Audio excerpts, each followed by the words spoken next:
जय श्री राम, जय Shri Mahakal. Water treatment एक ऐसा बिजनेस है जिसमें बहुत ज़्यादा रुझान इंडिया का तो है ही, बट वर्ल्ड में इसकी नीड बहुत ज़्यादा है। ओवरऑल अगर देखा जाए तो वाटर ट्रीटमेंट एक ऐसा पर्टिकुलर बिजनेस बन चुका है जिसको मैं नेक्स्ट बिग थिंग बोल सकता हूँ। हाँ, जिसमें अभी के टाइम पर भी काफ़ी कॉन्ट्रैक्ट्स तो आ चुके हैं। उसी के ऊपर एक वाटेक वाबाक करके कंपनी है, उसी के ऊपर एक डिटेल एनालिसिस वीडियो हम आपके सामने रख रहे हैं। ये कोई बाइंग सेलिंग रिकमेंडेशन नहीं है, इसमें इंडस्ट्री एनालिसिस होगा, किस तरह के इनके रिसेंट डेवलपमेंट्स हुए उनके ऊपर हम लोग बात करने वाले हैं। और अगर आपको मेरा कंटेंट अच्छा लगता है तो लाइक कर दो यार, वीडियो सब्सक्राइब कर दो चैनल, इससे हमें बहुत मोटिवेशन मिलता है यार। समझो थोड़ी बात को और let's begin with this particular video.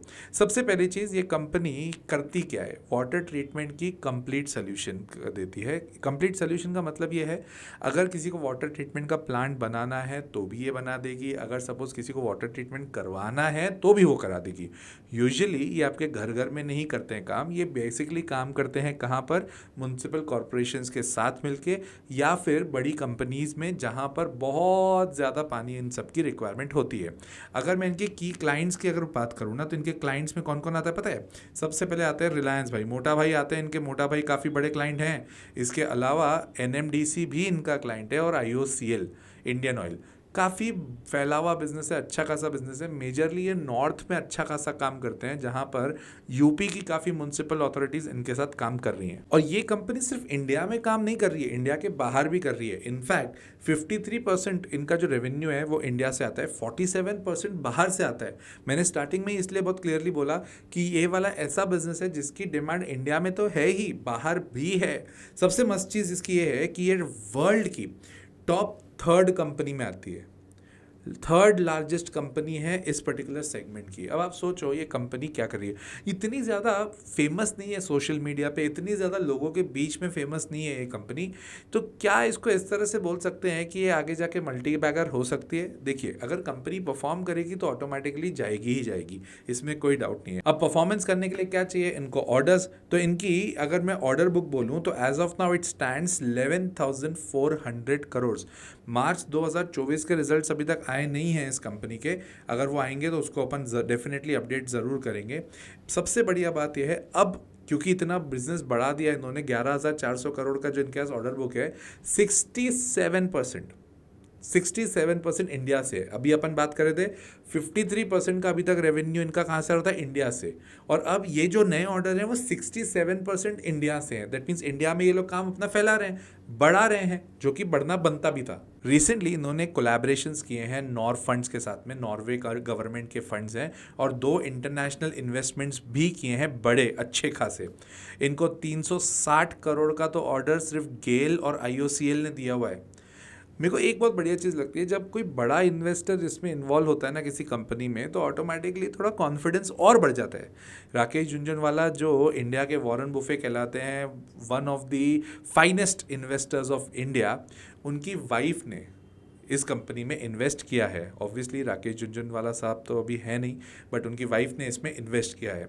ये कंपनी चालू हुई थी 1996 में। वाटर ट्रीटमेंट का ही इनका काम शुरू से रहा है। मेरे को एक और बहुत पॉजिटिव पॉइंट लगता है इस कंपनी का, ये टर्नकी प्रोजेक्ट्स देते हैं। सपोज मेरे को वाटर ट्रीटमेंट प्लांट बनाना है, शुरू से लेके एंड तक के जो प्रोसेस हैं ये सारी चीज़ें यही कंपनी करती है। इसको बोलते हैं टर्नकी प्रोजेक्ट। मिडिल ईस्ट में काम कर रहे हैं, नॉर्थ अफ्रीका में भी हैं, इसके अलावा सेंट्रल और ईस्ट चाइना में भी हैं। ये भाई साहब चाइना में भी काम कर रहे हैं, और यूरोप में तो इनका अच्छा खासा बिजनेस है।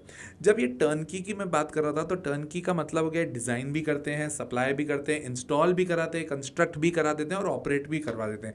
पूरा का पूरा एक सिस्टम होता है बूट, BOOT। BOOT का फुल फॉर्म है बिल्ड, ओन, ऑपरेट, ट्रांसफ़र। बनाओ, उसकी ओनरशिप लो, उसको ऑपरेट करना चालू कर दो, और फिर जाके ट्रांसफर कर दो। इसको बोलते हैं बूट। तो कभी भी आप बूट का नाम देखें तो आपको क्लियर होना चाहिए। फाइनेंशियल अगर मैं बात करूं तो रेवेन्यू वाइज स्टेबिलिटी से बढ़ रही है, क्योंकि ये कंपनी ऐसे नहीं कि एकदम से एकदम रॉकेट बन जाए और फिर एकदम से नीचे आए। इसके रेवेन्यू स्टेबल हैं, 700-800 करोड़ के करीब करीब रहती है। 11,000 के तो इनके पास ऑर्डर हैं, जो ऑर्डर बुक की अपन ने बात करी। और ऑपरेटिंग मार्जिन भी अच्छे हैं, अराउंड 10% का ऑपरेटिंग मार्जिन इनका ऑन एन एवरेज बना हुआ ही रहता है। इफेक्टिवली 12-14% के बीच में रहता है, बट अच्छा है। प्रॉफिट में है कंपनी, 70 करोड़ का प्रॉफिट बना रही है, अच्छी बात है। प्रमोटर्स के पास में 19% का ही स्टेक है, बस यहाँ पे मेरे को है ना थोड़ा सा मज़ा नहीं आता है। प्रमोटर्स के पास बहुत कम स्टेक है। एफ के पास में उन्होंने अपना स्टेक बढ़ाया है, 14% से बढ़ाकर 19% किया है, और डी ने 2-3% दिए, तो वो ज़्यादा नहीं है। एफ है ज़्यादा, प्रमोटर्स कम है, मतलब ऑब्वियस ही बात है पब्लिक का इसमें बहुत ज़्यादा इंटरेस्ट है। पब्लिक इसमें 60% इन्वॉल्व है, जो कि मेरे लिए एक बहुत ही नेगेटिव पॉइंट आता है। जब पब्लिक 50% से ज़्यादा जाती है ना किसी कंपनी में, तो वो मेरे को पॉजिटिव साइन नहीं लगता है। It is very obvious also. Price earning ratio 33 पर है, जबकि इंडस्ट्री का 31 है, तो प्राइस वाइज तो ठीक चल रही है कंपनी, कोई दिक्कत नहीं है। 1350 के करीब करीब है, उसमें कोई दिक्कत नहीं है। प्रॉब्लम है प्रमोटर होल्डिंग के ऊपर, और दूसरी चीज़ अब ध्यान रखना पड़ेगा हमें इसका एग्जीक्यूशन के ऊपर।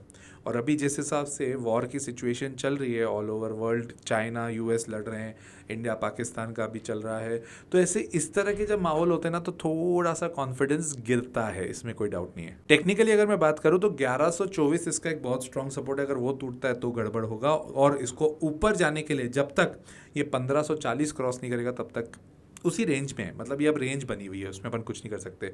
अगर आपको मेरा कंटेंट अच्छा लगता है तो लाइक कर दो यार वीडियो, सब्सक्राइब कर दो चैनल, और शेयर करिएगा अपने दोस्तों के साथ। साथ साथ कमेंट करके मुझे ज़रूर बताइए और कौन सी कंपनी पर डिटेल वीडियो चाहिए। सीजी पावर का बहुत लोगों ने कमेंट किया है, मैं उसको ज़रूर कवर करूँगा, इसमें कोई डाउट नहीं है। एज ऑफ नाउ इस कंपनी में मैं इन्वेस्टेड नहीं हूँ, क्योंकि प्रमोटर वाला पॉइंट मेरे लिए थोड़ा सा पॉजिटिव पॉइंट नहीं लगता है। मुझे ऐसा लगता है कि safety is very important when it comes to your investments. Till then, जय श्री राम, जय श्री महाकाल।